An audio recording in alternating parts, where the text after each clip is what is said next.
So why does Netflix Avatar feel like an identity fraud?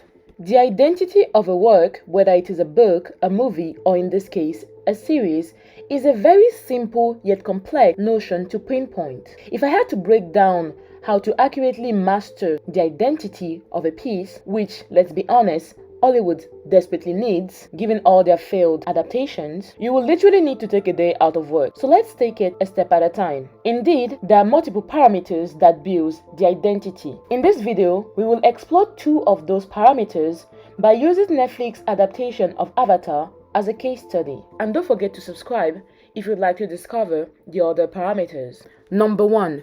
Preserving the identity of a work is coining tonality. A. Adultification through tone. The tone refers to the overall mood or atmosphere of a film or a series. It can be serious, comedic, romantic, suspenseful, or it can be a mix of all. In short, the tone is the degree to which you set all these parameters. That being said, the question that naturally arises is, well, who sets the tone? The answer to that is quite simple. It's the characters. The complexity of Sokka. Sokka and comedic relief. In the animated series, Sokka's stupidity and goofiness is actually integral to his identity. He is often the one that provides comedic relief. It brings in the fun, basically. It keeps morale up in situations where you would expect grief, sadness, or despair. In the Netflix version, Sokka is always mad and is not funny at all. For the most part, he comes off as a Debbie Downer and is actually quite mean, especially towards Aang, with whom he shares absolutely no chemistry and he doesn't really even seem to like him that much. And don't get me even started on Sokka's chemistry with Momo. Every relationship that this version of Sokka has is either cringy or unfriendly. Episode 4 in season 3 of the animated series best illustrates the power of Sokka. In this episode, Sokka leaves the crew for a couple of days to learn swordsmanship. And in a matter of days, the entire crew just becomes so depressed and they're literally all bored out of their mind. And for the first time, they all realize that they were actually never funny in the first place. And they all struggle to adjust without him. That's the Sokka that we all love. This Sokka is literally launching at Aang like he's gonna attack him or something when Aang accidentally took them to the spirit world. Like, where does this animosity comes from?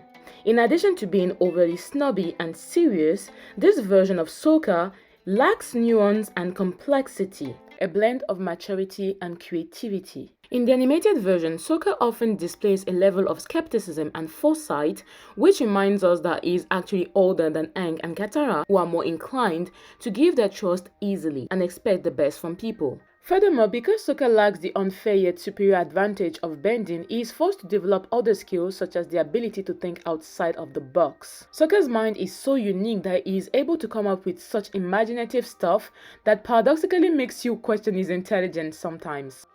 It reminds me of iconic characters such as Mr. Bean or even Jack Sparrow, whose surface level and seriousness actually hides a highly intuitive, eccentric, and unpredictable and even somewhat genius minds. So the power of Sokka is not to be underestimated. For instance, the Jet episode and the Jet storyline was actually Sokka's moment. It was the moment where Sokka showed why he was essential to the trio. It was Sokka that was able to defy Jet and actually defeat him by saving the village because he saw right through the bullshit. In that episode, Sokka was able to show us that he wasn't just Katara's unserious older brother. If we contrast this Sokka with the Netflix version, this Sokka is a joke and is quite frankly useless. He even trusts the engineer who was working for the Fire Nation. Instead, Katara was the one who defeated Jet, and Aang was the one who discovered that the engineer was actually a traitor. This Sokka is just on the side, and it's even more disturbing because he's gullible and naive. So the issue is not that Netflix didn't replicate the Sokka that we knew, is that they went the complete opposite. In short, Sokka went from displaying a level of skepticism that can only indicate a high level of maturity to him being completely naive and gullible.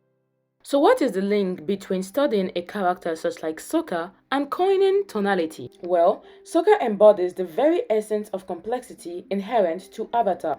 He possesses the remarkable capacity to seamlessly hold style between his wit, jokes, and light humor, to a profound sense of responsibility, unwavering courage, and seriousness. You know, like a complex human being, because obviously nobody is one thing all the time. You just find a way to see how your friends talk when they're at work. You would be shocked how people can change depending on situations. On a practical note, Netflix's inability to translate the essence of its characters is even more alarming for a character such as Sokka, who has no bending powers.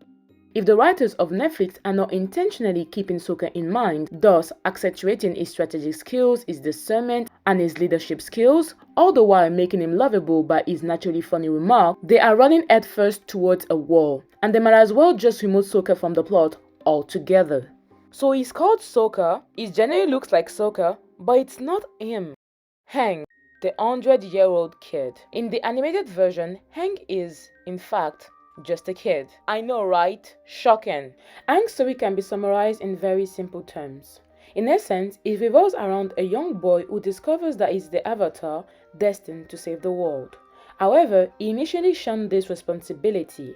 Throughout his journey, he embarks on adventure like riding a giant fish or slipping through the slide of Omashu, driven by his childish desires. Yet, this escapade and adventures, coupled with the friendship that he forges along the way, ultimately molds him into the ideal avatar capable of fulfilling his destiny and preserving the world. It is quite simple, and you can easily break it down into 3 narrative arcs. The first part is that he doesn't initially embrace his destiny. The second part is that he wants to play, like he wants to go on adventure, and he does his very best to couple this desire with his responsibilities. The third part is that this adventure actually forges him into becoming who he's supposed to be, hence embracing his destiny and actually saving the world. You can't have the third part without exploring the 2 first statements, because that's where Aang's story arc comes from. That's where the growth comes from. To further explore the concept of goal, want, and growth, check out my previous video on One Piece, where I show how these 3 concepts were brilliantly used to create internal progression and took us on an actual adventure. The Netflix version of Aang comes out of that ice ball as a fully grown man. As soon as he opens his eyes, he has fully accepted his responsibility of being the avatar and even goes on long ass monologues about his mission. Just in case we didn't understand that This is an adult show now. It's not a kids show, it's an adult show. this version of Aang is weighted down by guilt and shame. The essence of Aang is gone. So once again, he supposedly looks like Aang, talks like Aang, but it is not Aang. It's giving fraud. This Aang is telling his friends to shut up. Do they even like each other? Which brings me to Katarra. I honestly debated even mentioning Katarra in this video because this bootleg version of Katarra is what I call character assassination. And the fact that somebody greenlighted this version of the character is a definition of malicious intent. The animated version of Katarra is bold. It is very hard to comprehend how they were able to mess Katarra up. There were so many episodes where you get to see who Katarra is. She represents womanhood in general. When you think of woman, I think Katarra. She's strong, she's a warrior, she would do anything to protect the people that she loves. She's also extremely resilient and stubborn, especially when it comes to doing the right thing. But Katarra is also nurturing, she's comforting, she cares about those around her. She's like a mother that is surrounded by 2 goofballs, Aang and Sokka. She tempers and contains Sokka's unseriousness while mitigating Aang's adventurous spirit. Well, she's also Aang's love interest and Sokka's sister, so let's not get too carried away by the mother analogy, but you get what I mean. Homegirl is mature. She's not like a wishy-washy character that is very hard to coin. So this version of Katarra lacked the spark of Katarra to a degree that is actually quite difficult to understand who she's supposed to be. At no point of this 8th episode do we actually get to see Katarra's personality. In the final episode of season 1, Katarra fights against Master Paku, but it doesn't feel earned. It feels like they've added this scene because it's a cool excuse to have a waterbending fight. This version of Katarra had no business fighting against Paku. This girl never showed any kind of character for the entire season, and now all of a sudden she wants to be throwing it down against a master. The animated version of Katarra was ready to beat anybody anytime, no matter what, so it makes sense that she would look Paku dead in the face and be like, catch me outside. This version of Katarra had no business even attempting that kind of boldness. Not to mention that they decided for some reason to make Katarra this waterbending savant who basically learned waterbending by herself and was already considered a master by the end of season 1. At this point, maybe I too should start practicing now, and by the end of this video, be ready to call me Master Tommy, because what the fuck. So once again, going 3 for 3, it's given identity fraud. This girl is supposed to be Katarra, but she doesn't act like Katarra. So what actually happened? In this case, Netflix failed to accurately identify its target audience. Or more precisely, they identified their target audience, but they failed to identify the wants and the expectation of said target audience. Essentially, they went with the idea that the people who loved Avatar when they were kids are now grown, and obviously adults would want an adult version of Avatar. So they completely changed the tone.